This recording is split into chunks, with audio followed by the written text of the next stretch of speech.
He's a part of Signature Travel Network, which is a consortium of travel providers, travel agencies, travel advisors across the country that do somewhere north of $11 billion annually in sales. So I'm thrilled to death to introduce you to my friend Karl Kannstadter, who's the VP of Strategy in the area of exploration. So Karl, welcome to the show. Thanks, Rodney. It's a pleasure to be here.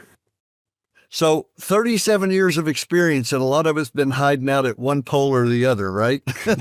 That's so true. Yeah, I don't know if I'd say it as hiding out, but somebody asked me one time, or somebody suggested one time, a lot of people might think you're running away from something by traveling so much. And I said, no, I'm running towards something. I don't know what it is yet, but I'm running towards something. You'll know it when you get there. Exactly. Well, I'm envious of you because the seventh continent is the only continent I haven't been to, and I tried unsuccessfully a few months ago, and I didn't make it, and we can talk about that later on. But Karl, you've really witnessed an evolution in expedition travel over the recent 5, 7, 10 years, right? Yeah, things have really changed. Thinking about Antarctica, for example, and we got to get you there, Rodney, because it's life-changing. My first time was 22 years ago, and it was aboard she wasn't even retired, a Russian icebreaker. And they are not built to have passengers. They are not built with stabilizers. They're not built for comfort nor speed. They're built for crushing ice. And it was a very, very different experience than the one I had in November of last year, for example, when I took my wife and son on a purpose-built luxury expedition ship with USB-C plugs in the toilet. So that God forbid your phone should run out of power while you're sitting on the john. So you had an outlet there to plug it in. So things have changed dramatically in the last 20 years, but certainly in the last 5 to 7 as well. Well, you not only do the polar regions, you do a lot of other exciting stuff as well. Tell us about the Fiji dive lodge thing that you were talking about the other day. Sure. So I used to run a dive lodge in Fiji, the island of Kondavu, which is, I believe it's the 4th largest island in Fiji. Very, very remote, no road system, no real infrastructure to speak of. And we would have to drive the boat about 40 minutes to the little airstrip on that island to pick people up, another 40 minutes to bring them back. And we had a reef right off of our beach, basically.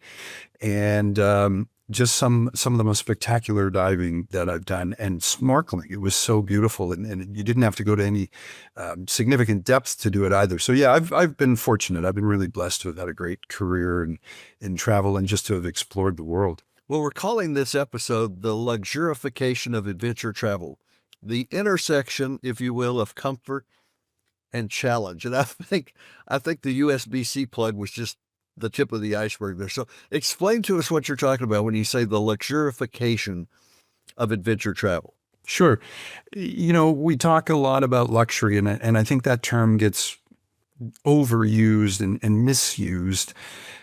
And because I think a lot of people believe that luxury is necessarily about comfort or about glitz and glam and ostentatious displays of wealth and things like that.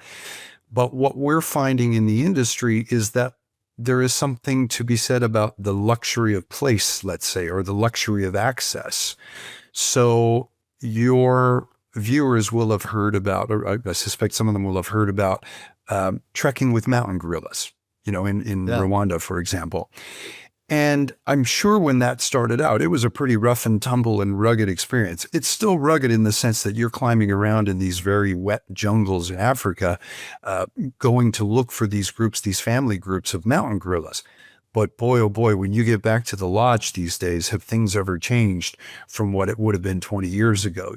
Very, very simple accommodations, Spartan, not much by way of amenities, that sort of thing. These days, that has changed dramatically. So it's kind of that old adage from Field of Dreams, if you build it, they will come. Yeah. And there's a bit of a spin on that. Because it's there, the mountain gorillas, the spectacular scenery, this place at the end of the earth, tourism or tour operators are building the infrastructure, the lodge, the hotel, the cruise ship to get people there. And it's not always necessarily a luxurious or comfortable experience when you get there. One of our partners, Natural Habitat, for example, they operate in Churchill, Manitoba, a wonderful polar bear experience.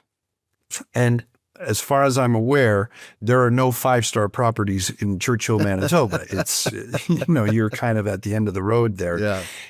Sure enough, comfortable, clean bathroom, clean linens to sleep on, but nobody would say it's luxury. Nobody would say it's 5-star. Right. But the experience that those folks provide for your clients, for example, Rodney, who want to go see polar bears in Churchill, it's second to none. And so it's the luxury of being able to get that close to a polar bear and take that award-winning or magazine cover shot of a polar bear. Somebody sent me a video that just popped up on one of my social media feeds this morning, and it was a tiny polar bear, and he was trying to climb aboard an icebreaker, and they rescued him, and had all these guys holding this polar bear and feeding it. And I said, at what point in time did his natural instincts kick in that he knows he doesn't like these people and wants to eat them then? When he gets hungry. Well, that's a good answer. When he gets hungry. I saw that video, and I hate to burst your bubble, but it's AI.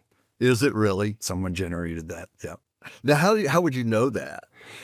Well, first of all, there wouldn't be a bear cub all alone out there by itself. It would be with its mom. Now, theoretically, I suppose the mother could have been killed or something like that. But how did they get it up the side of the ship? And there are a couple of subtle things there that if you speak to a polar bear biologist, they'll tell you. There's That didn't happen. That did not happen.